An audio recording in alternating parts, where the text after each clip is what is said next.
now we know that the structure of balance sheet is like this. The question is that what on earth does a balance sheet do? So what does it tell me? So what, right? Now we can look at the balance sheet this way.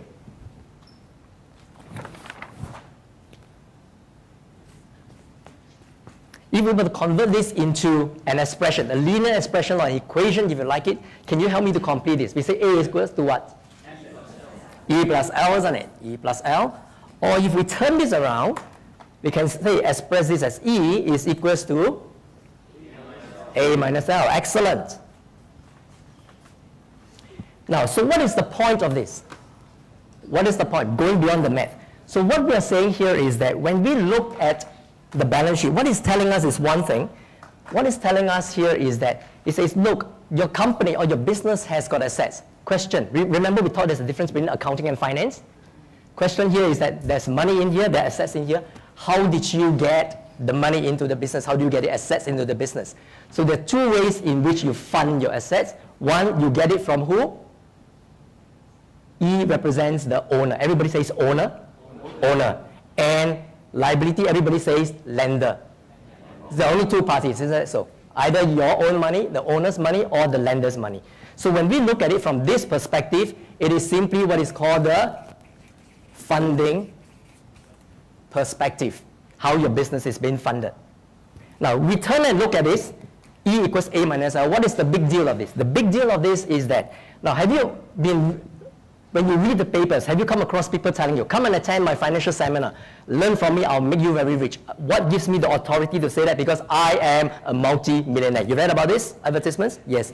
Now the question here is that, are these people multi-millionaire in terms of assets, or are they multi-millionaire in terms of liabilities? Can you tell the difference? They didn't tell you whether it's assets or liabilities. They stopped there, right? Selective deletion.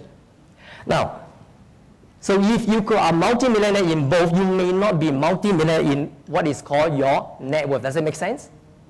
So therefore, when we look at the balance sheet, we also want to determine the net worth of the business. Do you believe that you also have a personal balance sheet? We all have personal balance sheets. You have your car, your condo, your cash, your CPF savings, and you have your mortgage, you have your credit cards. So the difference is simply your equity. So that's what we're looking for. The balance sheet tells us this. So now, what is the application of this? So quickly we talk about the application. So when we look at the balance sheet, what we're interested in is this. The question is, how much debt is the company carrying? How much debt is the company carrying? Now think about this. If the company carries a lot of debt, huge borrowings, what happens to its financial risk? Higher or lower? Higher, right? Why is that so? Because you have to make fixed outflow, isn't that so? Commitments to pay. But your business could be variable, your inflow. So if your inflow is variable, your outflow is committed, is fixed, do you have a problem if economic times turns against you? So therefore, we want to manage this. So when we look at the balance sheet, we want to assess what is the financial risk. So another way of saying financial risk is simply this. The opposite of risk is simply strength. Everybody please say strength. Right? So that's the first thing that we want to take, the key thing we want to take away from the balance sheet. It tells us about the strength of a company.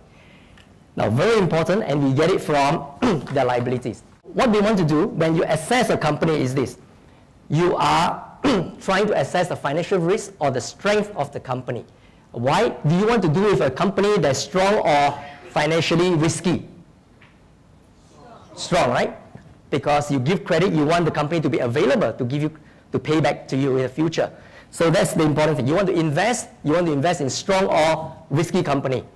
Strong company, so you go to sleep today, tomorrow you wake up, the company is still there. It doesn't belong to the bank overnight. So that's what we're looking for. So financial risk is the opposite of financial strength. So so the next time when you hear the CEO says this, the CEO says that we're going to strengthen the company's balance sheet. What do you think the CEO is trying to do?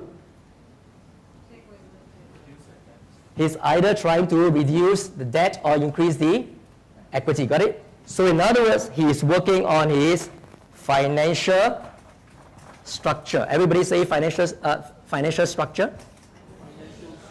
Right? So you either structure it, you finance it either through your debt or your equity. So that's it. That's what the balance sheet tells you.